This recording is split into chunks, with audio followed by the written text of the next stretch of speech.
Hey, what's up, everybody? It's just Charles. I want to welcome you guys to another episode of the Dreamerspro Show, where we cover everything from sports, hot topics, classic debates, entertainment, and where we give you guys a fresh perspective on things and how we see them. And today, I have a pretty serious episode for you guys.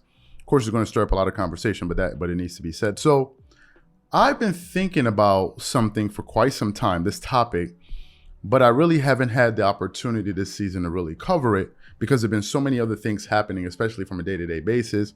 When you're covering the NBA, there's so many stories. You can't cover all of them. You try to do your best. But this is something I've really been thinking about. We all know that the playoffs are drawing closer. I think the play-in tournament begins on April 12th, going from April 12th to April 15th. And then the playoffs officially begin on April 16th. And we're looking to do some lives during the playoffs like we did last year. We're just working on our setup and trying to get that, get that set up. But I realized quite some time ago that the majority of the Laker players on this particular roster don't seem to really be focused on winning games anymore.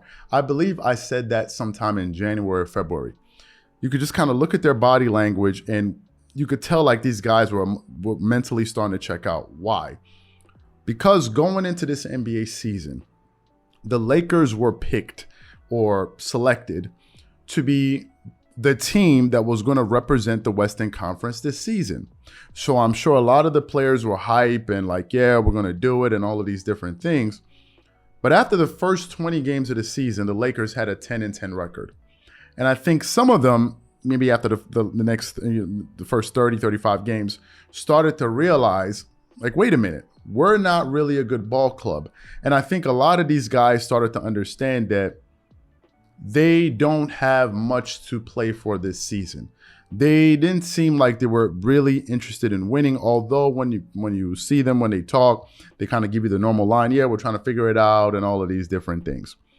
And while this team was floundering and doing poorly, there was one guy that didn't seem to really be bothered by all of it. And that guy is actually the leader of the team. Because if you look at Russell Westbrook at this point, Russell Westbrook looks like he can't wait to get the hell up out of there. And there've already been reports that the Lakers are going to move on from him and he wants to move on from the team. But if you look at LeBron doesn't really seem to be bothered by this. And some people would say, well, you're just making it up. How do you know LeBron isn't bothered by it? It's because of an article that was published on ESPN on March 22nd of this year. So I want to get into this article. And essentially the article was about some comments that LeBron James made after the win against the Cleveland Cavaliers. And LeBron basically said in that article that, to quote him, he said, "I'm literally having the time of my life right now." James said after the Lakers finished their 4-game road trip by winning 2 of their final 3. The game's such a beautiful thing. Those were LeBron's comments back in March 22nd. Now, let me tell you why that was very strange for him to say that he's having a time of his life and the game is such a beautiful thing. At the moment when LeBron uttered those comments, I want you guys to think about this. The Lakers had a 31-41 record. They were 10 games below 500. What Pantheon player, all-time great player, would say that he is having the time of his life when going into that season, the team he's on had championship expectations and aspirations, and after being 10 games under 500, you get a W. And at the end of that game, you're talking about you're literally having the time of your life. How can you be having the time of your life if your team is under 10 games under 500? Aren't you supposed to be playing for wins? It sounded like a comment somebody would make that really didn't care about winning, but cared about individual numbers. Because if you look around you, the team was floundering. So how could it be possible that you're having the time of your life? And let me give you guys some context here, or some quick facts, a fun fact. That game that the Lakers won back on March 21st, was the last game the Lakers have won to date.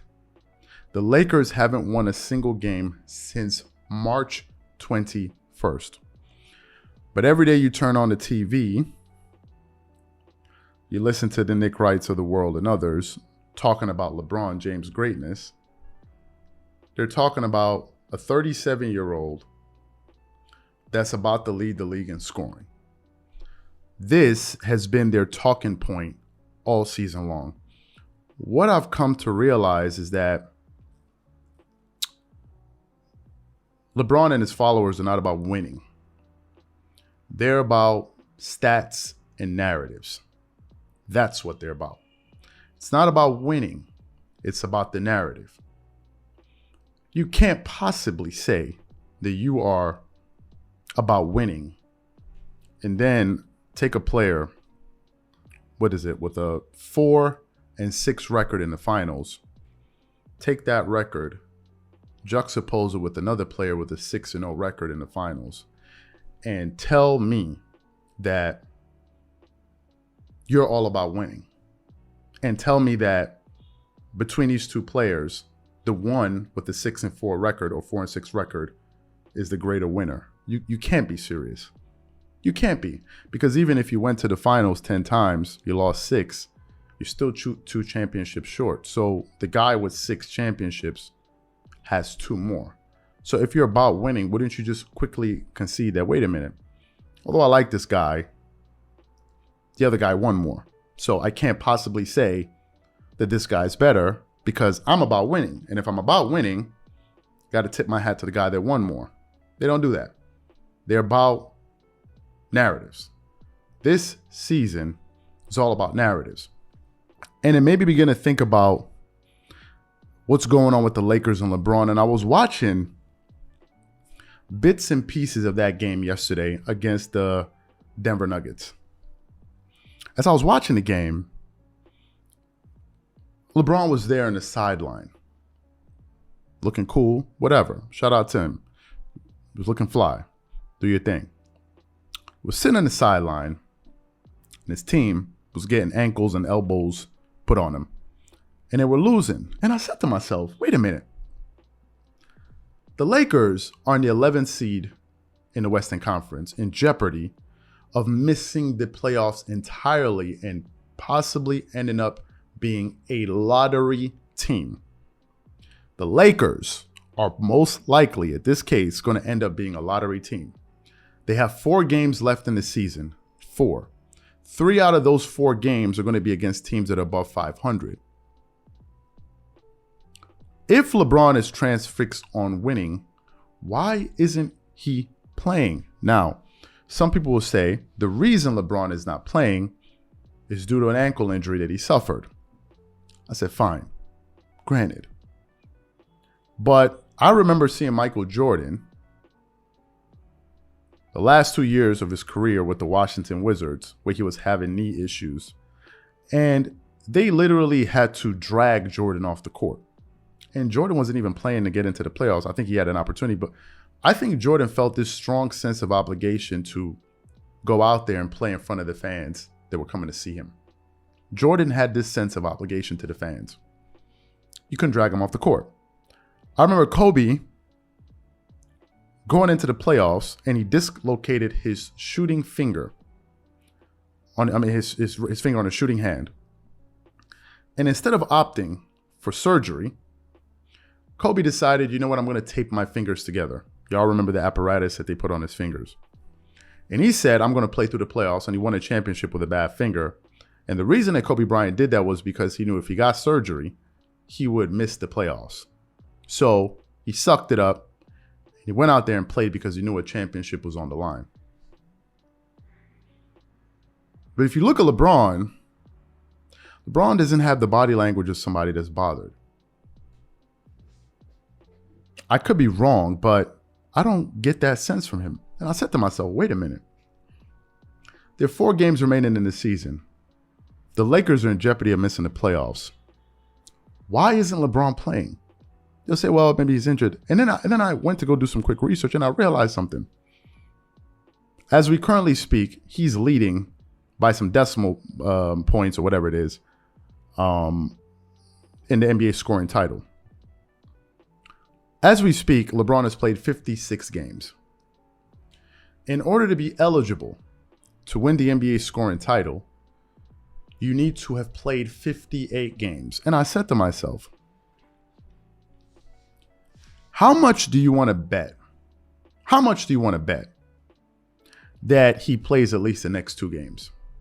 How much do you want to bet that no matter what happens, that injury that he has is not going to be significant enough for him to miss 3 out of the next 4 games? How much you want to bet? How much you want to bet LeBron plays at least 2 more games this season to capture that scoring title? How much you want to bet? I think that is exactly what's going to happen. And I think it's time we get a new face at the NBA. I looked at Giannis Antetokounmpo last year come down with a freakish injury when he landed and his knees buckled. 2-3 games later, he was back. Or 2 games later, he was back in the playoffs. And this guy just seems to be all about statting. And that's worrisome. That's worrisome. They want to blame the coach. They want to blame this. They want to blame that. But to me, I think it's a bit worrisome. Now, people are going to take exception to this video. Of course, I don't care. And to those people, I say, if I don't say it, in the comment section, pin the video, pin the channel, pin the producer that is going to say this exact same thing that I'm saying right here. Pin it. If you can't find anybody, then that means somebody needs to say it. To me, I think it's clear as day what is going on here.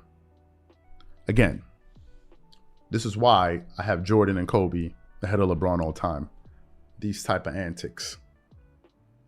These antics right here. Now, some people say, are you questioning the validity of his injury? Hell no, I'm not. All I'm saying is I bet you he's going to play the last two of the last 4 games. We shall see. Catch you guys on the next episode. Peace.